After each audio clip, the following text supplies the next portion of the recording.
Voice of Cameroun, la voix de l'espérance. Nkola Famba, ville située à une vingtaine de kilomètres de la capitale Yaoundé, connaît depuis ce mardi 25 février la constitution de son exécutif communal pour les 5 prochaines années. À l'issue de la séance plénière de plein droit, les conseillers municipaux ont porté leur choix sur Jean-François Ondigo-Wona, le maire sortant, qui rempile pour un nouveau bail. Les travaux se sont déroulés sous l'œil vigilant du préfet du département de la Mofo-Famba dans la salle des actes de la mairie.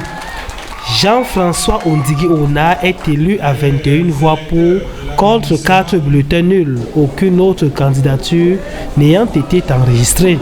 Séance tenante, les 2 adjoints sont également élus par acclamation. Il s'agit de M. Nkoudou Raoul et de Mme Gon, respectivement au poste de premier et de deuxième adjoint.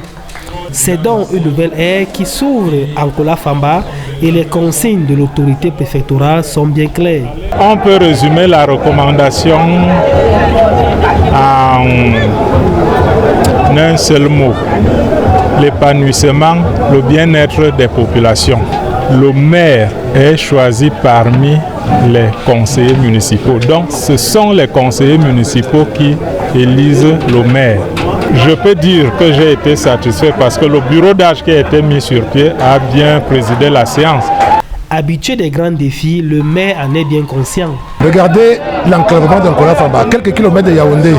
Regardez tous les problèmes qui se posent à nous sans eau, sans électricité. Donc c'est d'abord des problèmes d'accompagner le développement, comme je l'ai dit tout à l'heure, le développement local. Les infrastructures de base, nous en souffrons énormément. Heureusement pour nous, nous avons élaboré un plan communal de développement que dès demain matin, nous allons mettre en œuvre.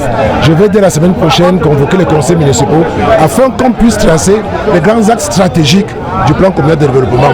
Il a été fait il y a 2 ans, donc aujourd'hui, avec la décentralisation, il y a des choses qu'il faut réviser, il y a des choses qu'il faut actualiser, et il y a des énergies à renouveler, tant du point de vue des populations que du point de vue de l'expertise de la mairie. C'est un défi permanent que nous devons mettre en œuvre et affronter. Il est à noter que l'aspect genre fait bonne figure dans la composition de cet exécutif. Le jeune fera tout pour être à la hauteur de la tâche qui lui est confiée et je crois que ça répond. Et c'est l'occasion de le dire. Infiniment merci au chef de l'État. Vous savez que depuis quelques années, Nkola Famba aujourd'hui, c'est le couronnement de la parole présidentielle, de la très haute parole présidentielle qui, depuis quelques années, demande que les jeunes s'impliquent, instruit qu'on implique les jeunes. Et Nkola Famba, c'est la preuve aujourd'hui que les jeunes sont là et c'est donc à nous, la jeunesse, de montrer que nous sommes à la hauteur. C'est une opportunité qui m'a été donnée et je l'ai saisie. Et en plus, je voudrais apporter dans cette commune la tâche féminine, qui est une tâche particulière, une tâche d'attention. Vous savez que tout ce qui est un peu social, c'est le domaine de la femme. Je pense donc que j'apporterai ma contribution pour l'ensemble des femmes, pas seulement la femme de l'OF, parce que nous représentons dès aujourd'hui toute la communauté de Nkola Famba. Après donc la joie de l'élection, place désormais au travail. Les populations, dans leur grande majorité, font de beaucoup d'espoir pour ce nouveau mandat. Un mandat placé sous le signe de l'action.